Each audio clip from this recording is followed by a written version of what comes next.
हाँ भाई जरीलो, स्वागत है आप सभी का। स्टार्ट करते हैं हम बायोटेक्नोलॉजी को। कंटिन्यू चल रहा है हमारा टॉपिक।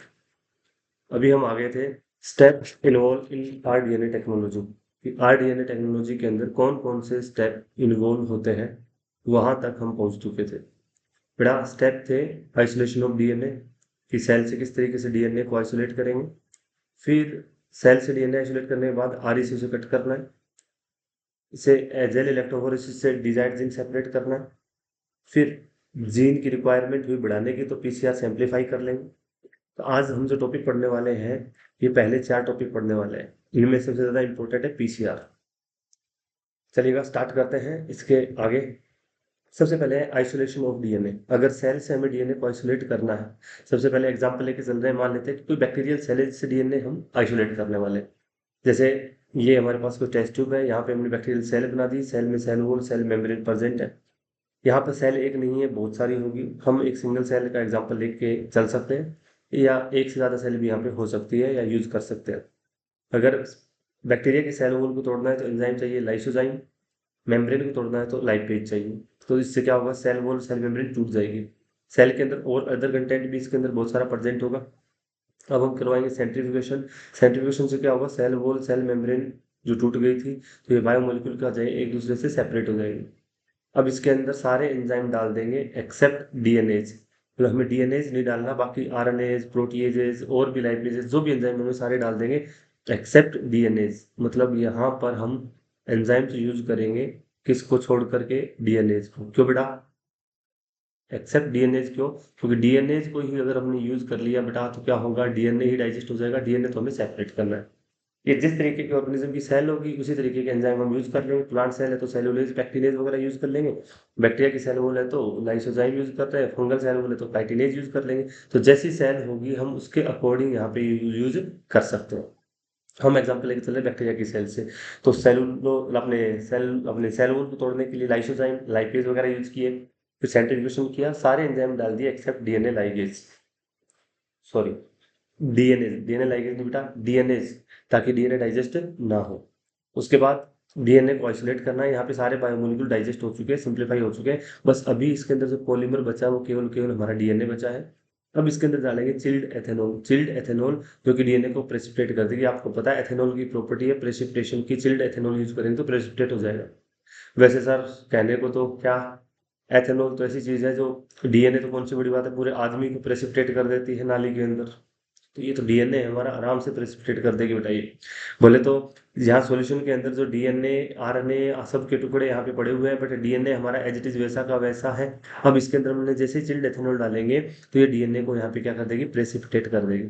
यहाँ पे डीएनए हमारा प्रेसिपिटेट हो जाएगा एक जगह। हमें व्हाइट विस्कस जैसा, ऐसा ये जो डायग्राम आपने दिखा रखा है एनसीईआरटी का, डीएनए जो है जो कि प्रेसिपिटेट हुआ है, इसको हम यहाँ पर एक, ये जो ब्रश लाइक स्ट्रक्चर होती है इससे क्या करेंगे, इससे इसके अंदर रैप कर करके हम बाहर निकाल लेंगे। इस टेक्निक को कहते हैं स्पूलिंग। इंपॉर्टेंट है स्पूलिंग टेक्निक। क्या है, जो प्रेसिपिटेटेड जो डीएनए है उसको हम किसी भी जो ब्रश लाइक जो स्ट्रक्चर आपको दिख रही है, यहाँ से करके डीएनए जो प्रेसिपिटेटेड डीएनए है इसको इसके चारों तरफ लपेट करके बाहर निकालना कहलाता है स्पूलिंग। एक इंपॉर्टेंट टर्म है बेटा, बहुत काम की पूछ सकता है। एनसीईआरटी ने ये डायग्राम भी दिया है कि DNA that separate out can be removed by spooling. Technique का नाम स्पूलिंग है। यहाँ पर हम किसी भी तरीके का कोई एक रबड़ का या किसी और कोई ऐसा इक्विपमेंट यूज कर सकते हैं, स्पूल यूज कर सकते हैं, जैसे कि वो इसके चारों तरफ डीएनए रैप हो जाए और इसको डीएनए को हम सेपरेट कर लेंगे। क्योंकि बाकी बायोमोलिक्यूल तो क्या हो चुके हैं, सिंपल हमने डाइजेस्ट कर दिया, ब्रेक डाउन कर दिया। डीएनए अभी भी पॉलीमर की फॉर्म में है जो इसके साथ चारों तरफ लिपट जाएगा, और इस डीएनए को हम यहाँ से सेपरेट कर लेंगे। टेक्निक कहलाती है स्पूलिंग। याद कर लेना, बहुत ही शानदार है, बहुत इंपॉर्टेंट है स्पूलिंग टेक्निक। स्पूलिंग के बाद डीएनए को हमने सेपरेट कर दिया है। अब उस डीएनए को, जो डीएनए सैंपल टेस्ट ट्यूब के अंदर हमारे पास था, उसको आरी से कट करेंगे। एक स्पेसिफिक आरी यूज करते हैं। जो भी हमें क्या करना है, अभी तो सेल से डीएनए निकाला है, उसमें से हमें डिजायर्ड जीन निकालना है। वैसे डिजायर्ड जीन निकालने के स्टेप हम लिख रहे हैं कि डिजायर्ड जीन सेपरेट करना है, बाकी हमें डिजायर्ड जीन सेपरेट नहीं करना। इसके लिए हम 2 3 तरीके बताए थे। पहला तरीका तो ये डिटेल में जो चल रहा है कि सेपरेट करना, डीएनए सेपरेट करना, आरए से कट करना, फिर डिजायर जीन को सेपरेट करना। ये थोड़ा डिफिकल्ट प्रोसीजर हो जाता है।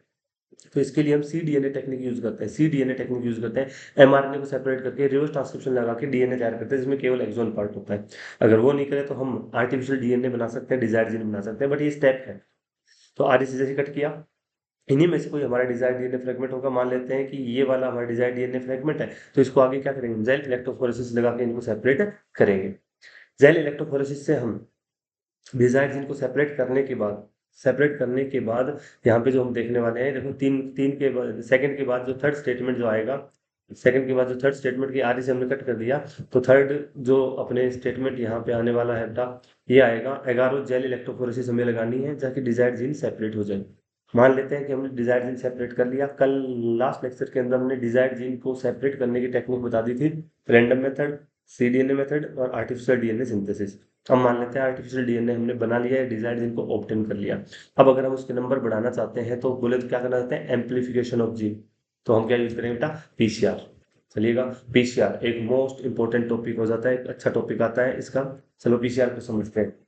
मॉलिक्यूलर बायोलॉजी के अंदर अगर आपको रेप्लिकेशन अच्छे से समझ में आया हुआ है तो पीसीआर उसके आगे कुछ भी नहीं है, वही रेप्लिकेशन ही है, बस उसका ही बहुत शॉर्ट वर्जन है। इस रिएक्शन के अंदर हम क्या करने वाले हैं, in vitro synthesis, in vitro replication of multiple copies of gene और डीएनए। मतलब इन विट्रो हम रेप्लिकेशन करवाने वाले हैं, इन विट्रो हम रेप्लिकेशन करवाने वाले हैं, सिंथेसिस नहीं बेटा, हम इन विट्रो रेप्लिकेशन करवाने वाले हैं डीएनए के। बोले तो मल्टीपल कॉपीज तैयार करेंगे डिजायर्ड जीन की और किसी डीएनए फ्रेगमेंट की। यहाँ पर जो इसके अंदर टेस्ट अपने पीसीआर जो मशीन यूज कर रहे हैं, जो पॉलीमरेज चेन रिएक्शन है, इसका पहला इंपॉर्टेंट चीज तो ये आप याद रखेंगे, इसको इन्वेंट करने वाले साइंटिस्ट थे, इन्वेंटेड बाय कैरी मुलिस। कैरी मुलिस नाम के साइंटिस्ट थे जिन्होंने इसको इन्वेंट किया था।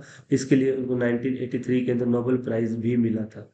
कैरी मिनाटी नहीं बेटा, कैरी मुलिस है इन्वेंट करने वाले, इस मशीन को बनाने वाले, पीसीआर टेक्निक को डेवलप करने वाले। ये एक तरीके की in vitro DNA replication technique है। इसे हम इसे हम थर्मल साइकिल भी कहते हैं। इसे हम थर्मल साइकिल भी कहते हैं, थोड़ी देर बाद समझ में आ जाएगा थर्मल साइकिल क्यों कहते हैं। इसे बेटा हम पीपल्स पीपल्स चॉइस रिएक्शन भी कहते हैं। पीपल्स चॉइस रिएक्शन बहुत इंपॉर्टेंट टॉपिक है, बड़ा ध्यान से समझेंगे। इसे थर्मल साइकिल भी कहते हैं क्योंकि यहाँ टेम्परेचर का रोल आएगा, समझ में आ जाएगा। पीपल्स चॉइस रिएक्शन भी कहते हैं। पीसीआर की फॉर्म ध्यान रखना, पॉलीमरेज चेन रिएक्शन, ये बेटा पीपल चॉइस रिएक्शन नहीं, बट इसको बोलते हैं पीपल चॉइस रिएक्शन क्योंकि आज हम जो पीसीआर का यूज है बेटा, पीसीआर का यूज केवल और केवल डीएनए एम्पलीफिकेशन में ही नहीं कर रहे, वो तो मतलब कर ही रहे हैं। डीएनए डीएनए एम्पलीफिकेशन समझ गए होंगे, मतलब डीएनए की अमाउंट बढ़ाने के अंदर तो हम इसका यूज यूज कर ही रहे हैं बेटा। मतलब डीएनए एम्पलीफिकेशन में तो करते ही करते हैं, इसके साथ साथ में मोलिकुलर डायग्नोसिस में भी इसका यूज में लेते हैं। मतलब हम एम्पलीफिकेशन, एम्पलीफाई करना मतलब बढ़ाना, साथ साथ में इसको मोलिकुलर डायग्नोसिस मतलब आणविक निदान, अर्ली स्टेज के अंदर किसी डिजीज का पता लगाने के लिए हम यूज करते हैं पीसीआर को। आगे एप्लीकेशन वाले चैप्टर के अंदर हम इसे डिटेल में देखेंगे, इंपॉर्टेंट है। तो एम्पलीफिकेशन भी करवाएंगे, मोलिकुलर डायग्नोसिस में भी यूज करते हैं, जैसे कोरोना के अंदर यूज करते थे आरटीपीसीआर, वायरस के लिए लगाते थे आरटीपीसीआर, आरटीपीसीआर टेक्निक यूज करते थे। इसलिए बोलते हैं कि पीपल चॉइस रिएक्शन, क्योंकि आज बहुत सारे केवल और केवल डीएनए को बढ़ाने के अंदर ही नहीं, बहुत सारे ह्यूमन के अंदर, लोगों के अंदर बहुत सारी डिजीज को डायग्नोस करने में भी यूज में लेते हैं, इसलिए इसको पीपल चॉइस रिएक्शन भी कहते हैं। अब इसके अंदर होता क्या है हम उसकी बात करेंगे बेटा। सबसे पहले एक तो पीसीआर मशीन है जिसको अपने बोला थर्मल साइक्लर, ये आपके सामने एक छोटी सी मशीन है जो कि डीएनए की एम्पलीफाई करने में हमारी हेल्प करेगा। इसके अंदर बेटा ये जो छोटी छोटी ट्यूब आपको दिख रही है, छोटी छोटी जो टेस्ट ट्यूब आपको दिख रही है बेटा, इस ट्यूब का नाम है एपेंडोर्फ ट्यूब। इस ट्यूब का नाम है एपेंडोर्फ ट्यूब। क्या नाम है इसका, एपेंडोर्फ ट्यूब है ये ट्यूब। ये थर्मोस्टेबल प्लास्टिक से बनी हुई है, थर्मोस्टेबल प्लास्टिक से। अगर 9400 तक भी अगर किसी तरीके से टेम्परेचर हो जाए तो भी इसमें किसी तरीके का कोई चेंज नहीं आएगा। थर्मोस्टेबल मटेरियल से मिलकर बनी है, टेम्परेचर स्टेबल है। ट्यूब का नाम एपेंडोर्फ ट्यूब। बेटा रेप्लिकेशन के लिए जो जो चीजें रिक्वायर्ड होगी इस टेस्ट ट्यूब के अंदर हम सारी चीज डाल देंगे। फिर इस टेस्ट ट्यूब को हम बंद करेंगे, इसका ढक्कन है, बंद करने के बाद इसको पीसीआर मशीन के अंदर लगा देंगे और फिक्स टाइम लगा देंगे, कितने टाइम में और कितने डीएनए की कॉपीज हमें इसके अंदर बनानी है। तो चलो देखते हैं इसमें करते क्या है बेटा। जैसे मान लेते हैं कि हमारे पास ये है एपेंडोर्फ ट्यूब, कि ये हमने बना दी बेटा एपेंडोर्फ ट्यूब। ये ट्यूब है, इसके अंदर हम पीसीआर देखने वाले हैं। ये एपेंडोर्फ ट्यूब है, इसका ढक्कन इधर होगा। सबसे पहले यहाँ पे प्रोसेस को थोड़ा एक्सप्लेन कर देते हैं कि सबसे पहले तो हमें चाहिएगा डीएनए, कि जिस डीएनए का हमें सैंपल डीएनए का रेप्लिकेशन करना है बेटे, तो पहले हमने मान लेते हैं ये ले लिया डीएनए सैंपल। तो इसके लिए रिक्वायरमेंट होगी, पहली रिक्वायरमेंट है सैंपल डीएनए। यहाँ पर पहली रिक्वायरमेंट है डीएनए सैंपल। बेटा हम पढ़ रहे हैं इन विट्रो लैब के अंदर एप्लीकेशन, लिविंग सिस्टम के अंदर नहीं कर रहे थे।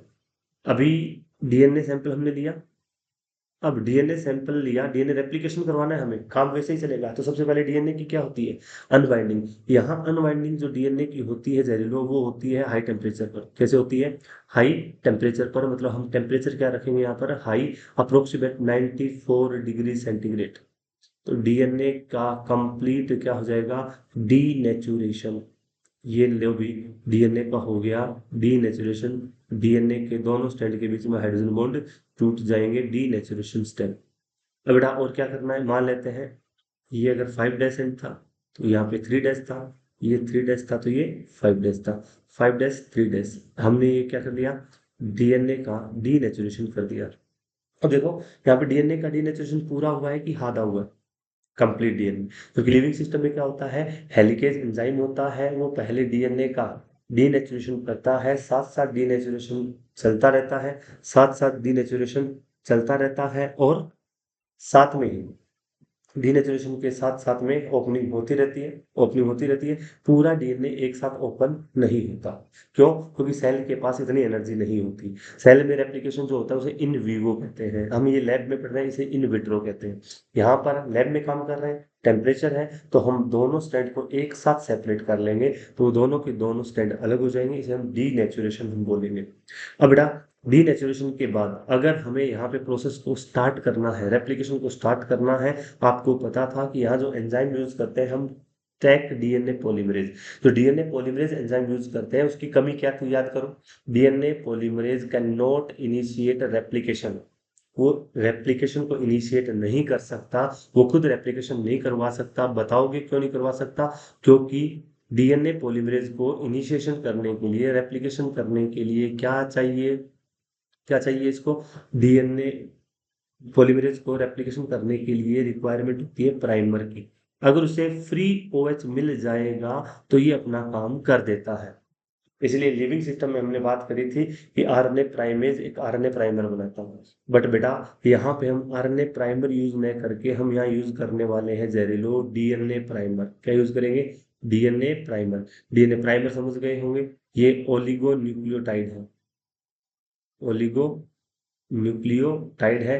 अप्रोक्सीमेट 20 से 25 न्यूक्लियोटाइड, 20 से 25 न्यूक्लियोटाइड का एक शॉर्ट स्ट्रैंड ऑफ डीएनए है, जो कि मेन डीएनए के एक कॉम्प्लीमेंट्री डीएनए बनाया गया है। मतलब अगर ये डीएनए का ये 5 डैश है, इधर सामने 3 डैश आएगा, इधर 3 है तो 5। डायरेक्शन क्या होती है पॉलीमराइजेशन की, ऑलवेज 5 to 3। ये आपको आती है, इतना मैं उम्मीद करता हूँ। 5 to 3 है, तो इस इतने सेगमेंट का हमने कॉम्प्लीमेंट्री डीएनए प्राइमर बना दिया है। बेटा बता सकते हो डीएनए प्राइमर क्यों यूज किया है हमने, यहाँ पे आरएनए प्राइमर यूज क्यों नहीं किया है। इसी तरीके से एक प्राइमर यहाँ पे आके बाइंड हो जाएगा, ये इसका कॉम्प्लीमेंट्री हम बनाएंगे। डायरेक्शन 5 to 3 होगी, ये 5 to 3 है, चलेगा। डीएनए प्राइमर यूज किया हमने ताकि इनिशिएशन हो सके, क्योंकि डीएनए पॉलीमरेज की कमी होती है कि वो इनिशिएशन खुद नहीं कर सकता, उसे फ्री ओएच चाहिए। फ्री ओएच 3 डैश पे फ्री होता है। लिविंग सिस्टम में ये काम कौन करता है, आरएनए प्राइमेज एंजाइम करता है, आरएनए प्राइमर बनाता है, फिर डीएनए पॉलीमरेज थर्ड अपना काम करना स्टार्ट करता है। बट यहाँ पे हम डीएनए प्राइमर यूज कर रहे हैं क्योंकि लैब में यूज कर रहे हैं, आर्टिफिशियली हम ये क्या बना लेंगे, डीएनए प्राइमर बना लेंगे। बताओ आरएनए प्राइमर यूज क्यों नहीं कर रहे, क्यों नहीं कर रहे, बोलो बोलो बोलो, जल्दी बोलो जहरी लोग। क्योंकि हम आरएनए प्राइमर यूज करेंगे, पहले तो यूज करें फिर हटाना पड़ेगा, इससे अच्छा हम लैब में काम कर रहे हैं तो हम डीएनए प्राइमर यूज करें ताकि हमको हटाना ना पड़े, एक स्टेप हमारा कम होगा। दूसरा, यहाँ पे बता सकते हो कितने प्राइमर की रिक्वायरमेंट होगी। अगर एक डीएनए से दो डीएनए अगर हमें बनाना है तो बेटा केवल और केवल दो ही प्राइमर की रिक्वायरमेंट होगी हमें, जो कि दोनों दोनों डीएनए जो अलग अलग हो गए आपके सामने देखिए। मैं इसको थोड़ा सा अलग तरीके से, अलग हाँ, थोड़ा हाईलाइट कर देता हूँ। ये देखिएगा ध्यान से, अगर यहाँ पे अगर आप ऑब्जर्व करोगे तो येलो कलर के अंदर मैं इसको हाईलाइट कर रहा हूँ। ये वाला पार्ट देखिए बेटा, ये एक प्राइमर और ये दूसरा प्राइमर जो येलो कलर के अंदर आपको दिख रहा है। तो यहाँ केवल और केवल आपको दो ही प्राइमर की रिक्वायरमेंट होगी। कितने प्राइमर की? दो ही प्राइमर की रिक्वायरमेंट होगी। जो एक इसका कॉम्प्लीमेंट्री रहेगा, एक दूसरा उसका कॉम्प्लीमेंट्री रहेगा। बताओ लिविंग सिस्टम में कितने प्राइमर? क्योंकि लिविंग के अंदर क्या चल रहा था, रेप्लिकेशन जैसे जैसे अनवाइंडिंग हो रही थी, एक तरफ तो कॉन्टिन्यूस बनता जा रहा था, दूसरा स्टैंड डिसकॉन्टिन्यूस बन रहा था, तो बार बार प्राइमर लाना पड़ रहा था। अभी हमें बार बार प्राइमर नहीं लाना। क्यों नहीं लाना, कोई बताएगा मेरे को? क्यों नहीं लाना बोलो? क्योंकि हमने पूरा डीएनए का डीनेचुरेशन एक साथ कर रखा है, डीएनए की कंप्लीट अनवाइंडिंग हो रखी है। तो हमें केवल और केवल दो ही प्राइमर की रिक्वायरमेंट होगी, एक डीएनए से दो डीएनए बनाने के लिए। बताओ क्या डिसकंटिन्यूअस बनेगा? बिल्कुल नहीं बनेगा। इन विट्रो में पीसीआर के अंदर जो रेप्लिकेशन जो होगा वो कॉन्टिन्यूअस होगा, क्योंकि किनारों पे जैसे ही प्राइमर जुड़ा प्रोसेस स्टार्ट हो जाएगी। बोल हाँ कि ना, समझ में आ रहा है कि नहीं आ रहा? ये बेटा मॉलिक्यूलर बायोलॉजी से भी अपने कनेक्शन है। ये आप उम्मीद करता हूँ कि आपने रेप्लिकेशन पढ़ा हुआ होगा। क्लियर है? शायद आपको इतना समझ में आया होगा। प्राइमर जुड़ चुका है। अब एनसीईआरटी जब आप पढ़ोगे जहरीलो, तो एनसीईआरटी में आपको मिलेगा कि यहाँ पे हमें रिक्वायर्ड है two set of primer. Two set of primer, two set का मतलब समझे कि नहीं समझे? एक देखो बेटा, ये येलो कलर के अंदर मैंने हाईलाइट किया, एक ये हो गया, ये एक दूसरा हो गया, दो सेट हो गए। अब डिपेंड करेगा डीएनए की कॉपी कितनी बनानी है। एक से दो डीएनए बनाना है तो दो प्राइमर चाहिए, चार बनाना है तो वैसे जो दो है वैसे ही चाहिए अपन को, फिर उसकी दो कॉपी और चाहिए, फिर उनकी दो कॉपी और चाहिए। अल्टीमेट कितने सेट चाहिए? दो टाइप के सेट चाहिए हमको। एक तो जो डीएनए इधर सेपरेट हुआ है, एक ये दो अपने येलो कलर में हाईलाइट कर रखा है मैंने। तो ये दोनों अलग अलग टाइप के प्राइमर है बेटा, अलग अलग टाइप प्राइमर है। तो कितने हो गए? दो। और एक के जैसे बहुत सारे, दूसरे के जैसे बहुत सारे, कितने सेट हो गए? दो सेट हो गए। याद रखना एनसीईआरटी में लिखा है दो सेट चाहिए। डिपेंड करेगा कितना डीएनए हमें एम्पलीफाई करना है, उसके हिसाब से हम प्राइमर यूज कर सकते हैं। चलो प्राइमर हो गया। अब क्या करना है? लॉन्ग चेन का फॉर्मेशन करना है। और जहरील लॉन्ग चेन का फॉर्मेशन करने वाला दादा कौन है? Tag DNA polymerase. Tag DNA polymerase. और बेटा टैग डीएनए पॉलीमरेज ये नॉर्मल तो एंजाइम क्या होते हैं? थर्मो सेंसिटिव, टेम्परेचर के लिए संवेदनशील होते हैं, बट ये है थर्मोस्टेबल। कैसा है? थर्मोस्टेबल। और बेटा इसे ऑब्टेन किया है हमने थर्मस एक्वेटिकस बैक्टीरिया से। थर्मस एक्वेटिकस बैक्टीरिया से नाम में लिखा हुआ है। जो हॉट वाटर स्प्रिंग है, जो गर्म पानी के झरने हैं, जहाँ हाई टेम्परेचर है, वहां पे ये बैक्टीरिया देखने को मिलता है। और हाई टेम्परेचर पर फिक्स स्टेबल रहता है, ग्रो करता है। अगर ये बेटा ग्रो कर रहा है, इसका मतलब वहां पे उसके एंजाइम भी वर्क कर रहे हैं। तो 9400 डिग्री तक आराम से ये एंजाइम फंक्शन करता है। इसलिए हम टेक डीएनए पॉलीमरेज यूज कर रहे हैं। बता सकते हो नॉर्मल पॉलीमरेज यूज करेंगे तो क्या तकलीफ होगी? नॉर्मल पॉलीमरेज अगर जहरीलो आपने यूज किया तो प्रॉब्लम ये होगी कि वो यहाँ पे वर्क कर ही नहीं पाएगा, एंजाइम का डीनेचुरेशन हो जाएगा।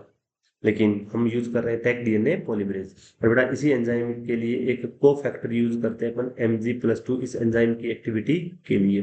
चलेगा? टेक डीएनए पॉलीमरेज आ चुका है। टेक डीएनए पॉलीमरेज आके चेन तो बनाएगा, बट चेन बनाने के लिए क्या चाहिए? न्यूक्लियोटाइड। न्यूक्लियोटाइड क्या यूज करेंगे? बोलो बोलो, मोल अपने मॉलिक्यूलर बायोलॉजी। डीएनटीपी। बोलो क्या? डीएनटीपी फुल फॉर्म। उम्मीद है आपको आती होगी, मन मन में बोलिए, मैं लिख देता हूँ। Deoxyribonucleotide. Deoxyribonucleotide triphosphate. Deoxyribonucleotide triphosphate. जहरीलो हम बात कर चुके हैं मॉलिक्यूलर, जब भी हमने पढ़ी थी वहां पे हमने क्या बात करी है कि जब भी न्यूक्लियोटाइड आता है किस फॉर्म में आता है? ट्राइफॉस्फेट की फॉर्म में आता है। जुड़ता किस फॉर्म में? मोनोफॉस्फेट की फॉर्म में। और जो फॉस्फेट रिलीज होते हैं पायरोफॉस्फेट, उनके टूटने से एनर्जी रिलीज होती है, उसी का यूज करता है फॉस्फो डाइएस्टर बॉन्ड बनाने के अंदर। शायद आपको समझ में आ गई होगी बात। तो जो डी एन यूज कर रहे हैं, ये कौन कौन से होंगे जहरीलो? ये बेटा DATP होगा, ये DGTP होगा। डीएनए बना रहे बेटा। डी ये बेटा DCTP होगा। और बेटा DTTP होगा। सारे के सारे डीएनए वाले न्यूक्लियोटाइड को हम यहाँ पे यूज करने वाले हैं। न्यूक्लियोटाइड किस फॉर्म में होते हैं? ट्राइफॉस्फेट की फॉर्म में होते हैं। शायद ये चीज आपको क्लियर होगी। ताकि ट्राइफॉस्फेट की फॉर्म में क्यों होंगे? ताकि उनको साथ साथ में जब पॉलीमराइजेशन होगा, देखो डीएनए पॉलीमरेज थर्ड आगे बढ़ेगा, 5' से 3' पे OH फ्री होगा, न्यूक्लियोटाइड लाता जाएगा, ट्राइफॉस्फेट की फॉर्म में लाएगा, मोनोफॉस्फेट की फॉर्म में जोड़ेगा, और ये रेप्लिकेशन बढ़ता जाएगा बढ़ता जाएगा बढ़ता जाएगा। और बेटा 5' से 3' की तरफ क्या हो जाएगा? Complete replication. इधर भी डीएनए पॉलीमरेज बढ़ेगा बढ़ेगा बढ़ेगा, एक रेप्लिकेशन करता जा रहा है 5'2 3' की तरफ। ये हो गया 5'2 3' की तरफ रेप्लिकेशन कंप्लीट। एक से कितने डीएनए बन जाएंगे बेटा? 2 डीएनए बन जाएंगे। यही हो, बधाई हो, रेप्लिकेशन हो गया कंप्लीट। यहाँ पे फर्क है बस टेम्परेचर का। क्या है बेटा टेम्परेचर का? बोले तो पहले हम 94 डिग्री सेंटीग्रेड टेम्परेचर रखते हैं डीनेचुरेशन के लिए। दूसरा, फिर हम यहाँ पे लगभग 54 डिग्री सेंटीग्रेड रखते हैं for DNA primer. For DNA primer के जुड़ने के लिए हम 54 डिग्री सेंटीग्रेड टेम्परेचर रखते हैं। इस स्टेप को एनिलिंग कहते हैं। क्या कहते हैं? एनिलिंग, जहां पर प्राइमर अपने रेस्पेक्टिव साइट पे जाके जुड़ जाएगा। उसके बाद लगभग 72 डिग्री सेंटीग्रेड के ऊपर बेटा हम करते हैं लॉन्ग चेन का फॉर्मेशन। क्या करते हैं बेटा? Long chain formation. बोले तो पॉलीमराइजेशन को क्या बोलते हैं? पॉलीमराइजेशन, इसको हम बोलते हैं एक्सटेंशन।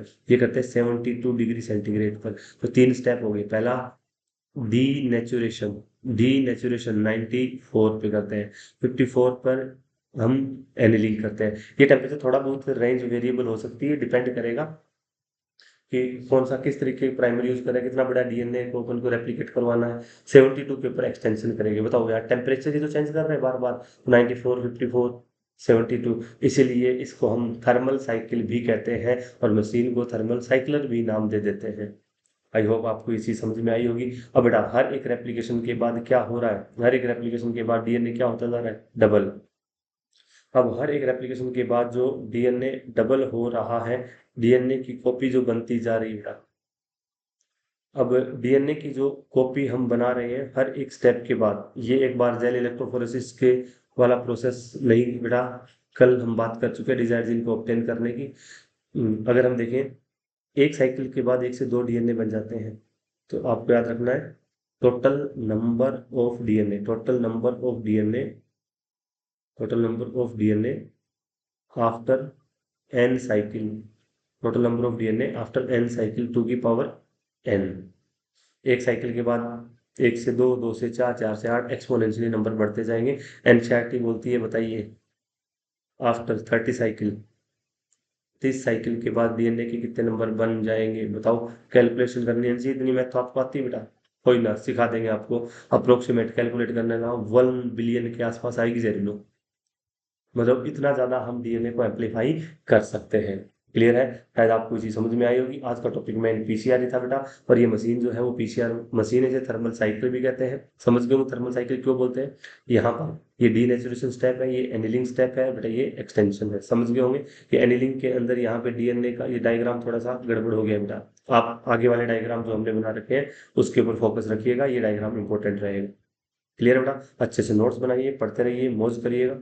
और उम्मीद है आपको चीज़ सब कुछ समझ में आ रही होगी।